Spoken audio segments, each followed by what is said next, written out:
చింతలపూడి నియోజకవర్గ ప్రజలకు సేవ చేయటం కోసమే వచ్చానని డబ్బు సంపాదించుకునే ఉద్దేశం తనకు లేదన్నారు చింతలపూడి నియోజకవర్గ టీడీపీ కూటమి అభ్యర్థి రోషన్ కుమార్. రంగాపురంలో ఏర్పాటు చేసిన పాస్టర్ల ఆత్మీయ సమావేశానికి ముఖ్య అతిథిగా హాజరైన తను ఎమ్మెల్యేగా గెలిపించే బాధ్యత చింతలపూడి నియోజకవర్గ ప్రజలదేనని, గత 10 సంవత్సరాల నుంచి నియోజకవర్గ ప్రజలకు మిషన్ హోప్ సంస్థ ద్వారా అనేకమైన సేవా కార్యక్రమాలను చేస్తున్నానని తెలిపారు. 4 నెలలకు ఒకసారి పాస్టర్లకు సమావేశం ఏర్పాటు చేసి సమస్యలను పరిష్కరిస్తానన్నారు. రాబోయే ఎన్నికల్లో తన గెలుపు కోసం పాస్టర్ల భాగం కూడా ఎంతో కీలకమైనదని అన్నారు.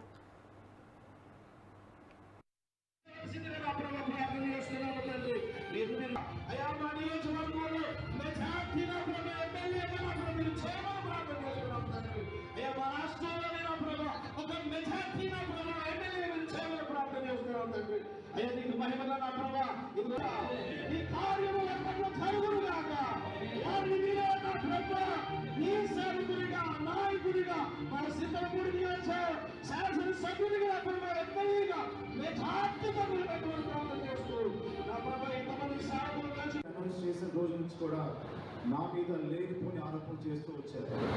ఇన్ఛార్జ్గా అనౌన్స్ చేసినప్పుడు అలా చేశారు, క్యాండిడేట్గా అనౌన్స్ చేసినప్పుడు అలా చేశారు, నా నామినేషన్ అలా చేశారు.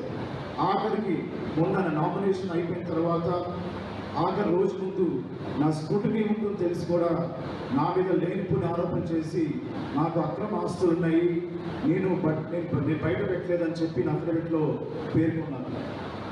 మరి స్కూటనీకి నేను వెళ్ళినప్పుడు అక్కడ రిటర్నింగ్ ఆఫీసర్ ముందు కూర్చున్నప్పుడు విజయరాజు గారికి సంబంధించిన మనుషులు వచ్చి రిటర్నింగ్ ఆఫీసర్కి పేపర్ ఇచ్చి, సార్ ఆయన అక్రమ ఆస్తులు ఉన్నాయండి అమెరికాలో, అది చెప్పలేదన్నారు. ఆఫీసర్ అడిగారు, మీ దగ్గర ఆధారాలు ఉన్నాయన్నారు. తెల్ల ముఖం వేశాడు. సరే సార్ ఆధారాలు లేదు, కామ్గా ఉన్నాడు. ఈ పేపర్ తీసుకొని కనీసం ఎక్నాలజ్మెంట్ ఇవ్వండి అని చెప్పి ఆరోగ్యం అడగడం జరిగింది. నువ్వు ఆధారాలు తీసుకొని రా, అప్పుడు ఎక్నాలజ్మెంట్ ఇస్తాను బయటకు వెళ్ళిపోయి. అంటే మన పక్షాన దేవుడు పోరాటం చేసినప్పుడు మనల్ని ఎటువంటి ఆటంకం రాదు. నేను నా నామినేషన్ స్కూటీని రేపు తెల్లారని చెప్పంగా మేమందరం కూడా ఆ రోజు అంతకుముందు రాత్రి కానివ్వండి